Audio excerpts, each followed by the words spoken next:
গত 21শে জুন তুচ্ছ কারণ নিয়ে প্রকাশ্যে আমরা দেখেছি গাইবান্ধায় শিবির নেতাকে ছুরিকাঘাতে হত্যা করা হয়েছে এবং তার অপর সঙ্গী এখন মুমূর্ষু অবস্থায় হসপিটালে আছে। ঠিক এরকম আরেকটি নৃশংস ঘটনা ঘটেছে আমার ভোটার এলাকা ময়মনসিংহ মুক্তাগাছায় গত 8 মে 8 বছরের শিশু আন্দালিব সাদমান রাফি হত্যা। কবি বলেছেন, আজকের শিশু পৃথিবীর আলোয় এসেছে, আমরা তার তরে একটি সাজানো বাগান চাই।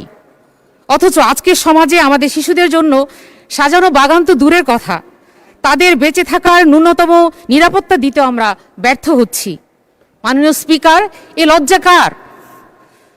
মাননীয় স্পিকার, সেই 8 বছরের শিশু রাফিকে যেইভাবে নির্মমভাবে হত্যা করা হয়েছে, ছোট শিশুটিকে পাখির বাসার লোভ দেখিয়ে তাকে পুকুর পাড়ে নিয়ে যাওয়া হয়েছিল এবং সেখানে তাকে ধাক্কা দিয়ে ফেলে যখন পানিতে ডুবে মারার পরিকল্পনা ছিল, ছেলেটি সাঁতরিয়ে যখন তীরে চলে আসলো, সে অবস্থায় পানিতে নেমে সেই নৃশংস হত্যাকারী তার ঘাড় মোটকে পানির নিচে তাকে ডুবিয়ে দড়ি দিয়ে বেঁধে রেখেছিল একদিন এবং পরে সেফটি ট্যাঙ্কির মধ্যে পলিথিন পেঁচিয়ে সেখানে লুকিয়ে রাখা হয়েছিল।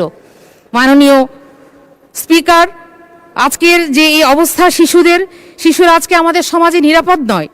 শিশু রাফির এই হত্যাকাণ্ড আমরা শুধুমাত্র নিন্দা জানাচ্ছি না, আমরা এরকম একটি হত্যাকাণ্ডের দ্রুত বিচার আইনে তার শাস্তি দাবি করছি। সংশ্লিষ্ট মাননীয় মন্ত্রী মহোদয়ের কাছে আপনার মাধ্যমে এই দাবি জানাচ্ছি। সেই সাথে এদেশে রাফি, রামিসা, তাহিয়ার মতো আর কোনো নিষ্পাপ শিশু যেন এমন নৃশংস হত্যাকাণ্ডের শিকার না হয়, তার জন্য জোর দাবি জানাচ্ছি। এই বাজেটে শিশুদের নিরাপত্তার জন্য আমাদের কি আয়োজন রয়েছে? মাননীয় স্পিকার, 9,38,000 কোটি টাকার এই বাজেট এক কথায় জনতুষ্টিমূলক, কিন্তু বিশাল আকারের বাজেট কিভাবে বাস্তবায়িত হবে সে প্রশ্নের বাস্তবসম্মত কোনো দিক নির্দেশনা ও সমাধান আমাদের এখানে মাননীয় অর্থমন্ত্রীর বাজেট বক্তৃতায় আমরা পাইনি। মাননীয় স্পিকার, একটি বিষয় লক্ষ্য করছি, আমাদের সরকার দলীয় সম্মানিত সংসদ সদস্যগণ প্রস্তাবিত বাজেটের উপর আমাদের সমালোচনা ও পর্যালোচনাকে সহজভাবে নিতে পারছেন না।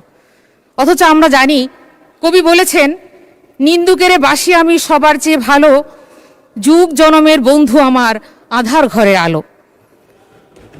মাননীয় স্পিকার, সমালোচনাকারীরাই কিন্তু সত্যিকার অর্থে প্রকৃত বন্ধু।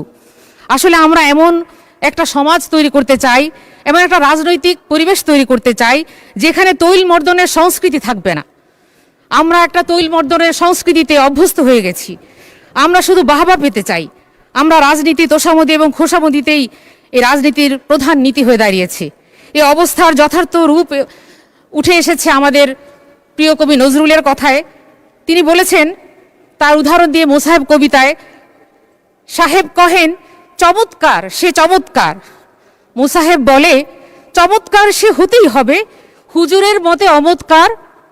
সাহেব কহেন কি চমৎকার, বলতেই দাও আহাহা। মোসাহেব বলে হুজুরের কথা শুনেই বুঝেছি, বাহাহা বাহাহা বাহাহা। রাজনীতিতে সংস্কৃতি থেকে বেরিয়ে আসতে না পারলে দল হিসেবে, জাতি হিসেবে আমাদের করুণ পরিণতি বরণ করতে হবে।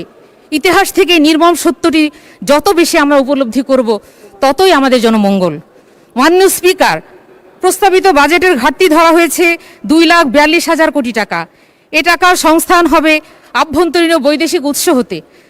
এর মধ্যে বৈদেশিক ঋণ নেবার লক্ষ্য ধরা হয়েছে 1,10,000 কোটি টাকা, 6,000 কোটি টাকা ধরা হয়েছে বিদেশি অনুদান। আর আভ্যন্তরীণ উৎসের মধ্যে ব্যাংক খাত থেকে 1,12,000 কোটি টাকা সংগ্রহের লক্ষ্যমাত্রা রয়েছে। ব্যাংক বহির্ভূত খাত থেকে আরও 15,000 কোটি টাকা আদায়ের কথা বলা হয়েছে। মাননীয় স্পিকার, বাজেটের আয়ের বড় উৎস হচ্ছে ব্যাংক খাত, কিন্তু বাস্তবতা হলো ধন্যবাদ মাননীয় সদস্য। আচ্ছা, আপনাকে আর 2 মিনিট সময় দেয়া হলো। ধন্যবাদ। মাননীয় স্পিকার, 3 মিনিট বলার অনুরোধ করছি, আমাকে একটু সময় দিবেন আশা করি। দেশের বৃহৎ ইসলামী ব্যাংক ফ্যাসিবাদের আমলে ডাকাতি করে দখল করা হয়েছে। জনগণের প্রত্যাশা ছিল এই ব্যাংক ডাকাতদের হাত হতে উদ্ধার করে প্রকৃত মালিকদের কাছে ফেরত দেয়া, কিন্তু সরকারের ভূমিকায় জনগণ হতাশ হয়েছে। মূলত টোটাল বাজেটটাই আমার কাছে এবং আমি মনে করি যারা সচেতন জাতি হিসেবে সবার কাছে উচ্চাভিলাষী হয়েছে। যেখানে গত বছর 23%-এর বেশি কর আদায় হয়নি, সেখানে রাজস্ব আদায় এত বাড়ানো হলো কিসের ভিত্তিতে? ভ্যাটের ক্ষেত্রে কিভাবে প্রোগ্রেসিভ সিস্টেমে আসা যায় এই বিষয়ে ভেবে দেখা প্রয়োজন আমি মনে করি। মাননীয় স্পিকার, আমরা দেখেছি যে এই বাজেটে দারিদ্র্য দূরীকরণের জন্য দারিদ্রতা দূরীকরণের জন্য সরকার ফ্যামিলি কার্ড, কৃষি কার্ড, ভর্তুকিযুক্ত খাদ্য বিতরণ, নগদ সহায়তা, সামাজিক নিরাপত্তা কর্মসূচি চালু করেছে। এসব কর্মসূচি স্বল্পমেয়াদে দরিদ্র মানুষের কষ্ট লাঘব করতে সহায়ক হলেও দীর্ঘমেয়াদে আমরা যেটা সাস্টেইনেবল ডেভেলপমেন্ট বলি, সেটা দারিদ্র্য দূরীকরণের টেকসই সমাধান নয়। কারণ এগুলো দারিদ্র্য দূরীকরণের মূল কারণগুলো দূর করতে পারে না। দারিদ্র্যের মূল কারণ হলো বেকারত্ব, কম আয়, উৎপাদনশীলতা অভাব, শিক্ষা দক্ষতার ঘাটতি এবং বিনিয়োগের সংকট। ফ্যামিলি কার্ড বা কৃষি কার্ড সাময়িকভাবে কিছু পণ্য বা সুবিধা দিলেও এসব মৌলিক সমস্যার কখনো সমাধান নয়। আমাদের প্রিয় নবী সাল্লাল্লাহু আলাইহি সাল্লাম বলেছেন, নবী শিক্ষা করো না ভিক্ষা, কাজ করে খাও সবে। মাননীয় স্পিকার, 2026-27 সালের বাজেটের সবচেয়ে বড় চ্যালেঞ্জ অর্থের অভাব নয়, বরং সুশাসনের অভাব এবং রাষ্ট্রীয় প্রতিষ্ঠানসমূহের সীমিত সক্ষমতা। একদিকে উচ্চাভিলাষী উন্নয়ন লক্ষ্য, অন্যদিকে দুর্বল রাজস্ব ভিত্তি। একদিকে ব্যাপক ব্যয়ের পরিকল্পনা, অন্যদিকে সীমিত ব্যয়ের সক্ষমতা।